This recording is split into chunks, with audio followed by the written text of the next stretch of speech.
Hello, everyone, and welcome to Insights into Society.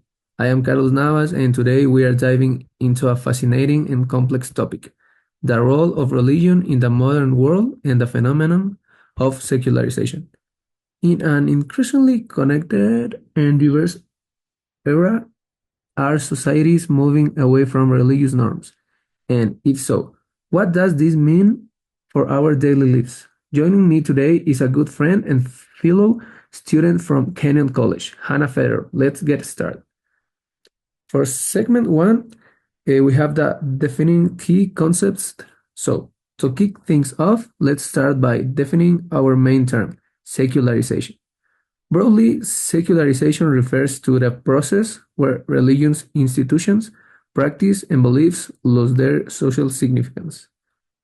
But it's not just about fewer people attending religious services. It's also about how religion impacts public life and personal choices. This varies across different regions and is influenced by cultural, economic, and technological changes. Would you say, Hannah, that secularization can really be simplified like that? First, happy to be here, Carlos. To answer your question, I'd say not entirely.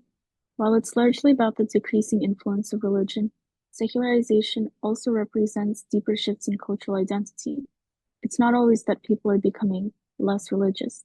It's more about how they express it in new ways. Oh, that's a great point, Hannah. So perhaps secularization is more about evolution than elimination, sorry, with religion adapting in response to modern pressures. So later we have the segment two, friendly discussion with Hannah. So Hannah, thanks for joining us. Based on your studies and observations, how do you see the role of religion changing in our generation? I'd say I've noticed that our generation seems to be redefining spirituality. Many young people are looking for meaning in ways that don't necessarily fit with an organized religion. That is to say, there's a stronger focus on individual spirituality now. Oh, interesting. Do you think this shift is mostly driven by cultural exposure, or are there other factors at play? Definitely, the world's connectedness plays a huge role. With the internet and social media, we're constantly exposed to ideas that challenge traditional norms, including religious ones. People are more open to exploring different perspectives. Oh, it makes sense. So, do you think this trend towards secularization is uniform across the globe, or do you see distinct differences? Yeah, it's definitely not uniform. While secularization is advanced in places like Europe and parts of Africa and the Middle East, religion remains central to daily life and cultural identity. Oh, that's an important distinction. So, secularization is more pronounced in some areas, while in others, religion still holds significant influence. So, later we have the segment three, case studies and regional comparisons. Looking at specific cases, Scandinavia is often cited as highly secular, where religion plays a minor role in public decisions and daily life. On the other hand, in the United States, despite the rise in non-religious affiliations, religion still significantly influences politics and community values. Would you say these contrasts indicate that secularization affects nations differently? I think absolutely. Scandinavia's secularization is highly institutional, while in the US it's more about individual choice. Here, religion shapes cultural norms and even politics, despite many moving away from formal affiliations. Also, would you say that America's diversity creates unique challenges for secularization compared to a more homogeneous region like Scandinavia? Exactly. In a diverse society, certain communities hold onto religious values as core to their cultural identity. This can create tensions, especially as secular values become more prominent. Okay, thank you. Thank you, Hannah. Later, we have the segment four, the impact of secularization on society.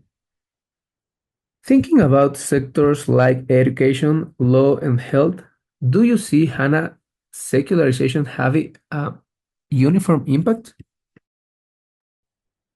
No, I think it varies greatly. In highly secularized places, education systems emphasize science and secular worldviews, which can be empowering but may also alienate communities where religious values are significant.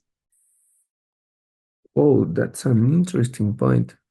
Do you think the secularization might risk undermining traditional support systems, that religion has historically provided? Yeah, I'd say that's one of the challenges. Religious institutions often serve as essential support networks, and secular alternatives don't always replace those roles effectively. Okay, thank you, Hannah. Later, we have the segment five, agreement and disagreement on secularization. Well, it sounds like we agree on secularization's broad impact, but may differ in how we view its effects on community cohesion. Personally, I see secularization as fostering inclusivity, but I wonder if you see it potentially pushing traditional beliefs aside. Yeah, that's a concern for me. Inclusivity is important, but there's a risk of eroding cultural identities closely tied to religion. It's crucial to balance secular values with respect for these traditions. So, while we both believe secularization is here to stay, perhaps we see its adaptability in different ways. I am optimistic that traditional communities can find ways to incorporate new ideas without losing their roots. That is quite an optimistic perspective. I think that the communities will adapt, but it'll be a gradual and sometimes complex process. Okay. Later we have the segment six, reflections on the future of secularization. Okay, Hannah, final question for you. Where do you see secularization heading in the future? I see secularization continuing, but I don't think it will make religion disappear completely. Instead, I think we will see new forms of spirituality that perhaps aren't structured like organized religion. People will always seek meaning. It may just look different. That's a great point. Humanity seems to be redefining its values, evolving without necessarily abandoning what's meaningful at the core. So, well, that's a wrap on today's episode. Thank you, Hannah, for bringing such thoughtful insights to this conversation. And thank you to everyone tuning into Insights to Society. As you go about your day, consider how this change in religion and secularization might be shaping your own community. Share your thoughts with friends, family, and anyone curious to discuss how beliefs influence our world. Don't forget to check out our other episodes for more insights into the dynamics that shape society. Until next time, keep reflecting and stay curious. Thank you.